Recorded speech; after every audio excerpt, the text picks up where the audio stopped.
Man ir ļoti liels gods atrasties šeit, jo varbūt kā sportists es noteikti nenonāku šeit, bet tādēļ es piesakos konkursam un paldies žūrijai, kas novērtējusi manu darbu. Un kā skolotājiem būt šeit ir īpašs gods. Un kādu laiku domāju, kas ir tās 3 zvaigznes priekš manis, kādēļ es esmu šeit. Un tie ir skolnieki, tā pirmā zvaigzne, tie ir mani skolnieki, dēļ kuriem es eju uz darbu, pilnveidoju sevi. Absolventi, kur pēc tam atgriežas un aprunājās.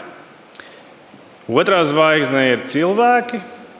Tie ir cilvēki, kas man ir apkārt. Tie ir bijuši pasniedzēji, treneri, ģimene, draugi un visi, kas man atbalsta arī manos blakus projektos. Un bez tiem tas nenotiktu. Un trešā lieta ir mana pilsēta Kuldīga.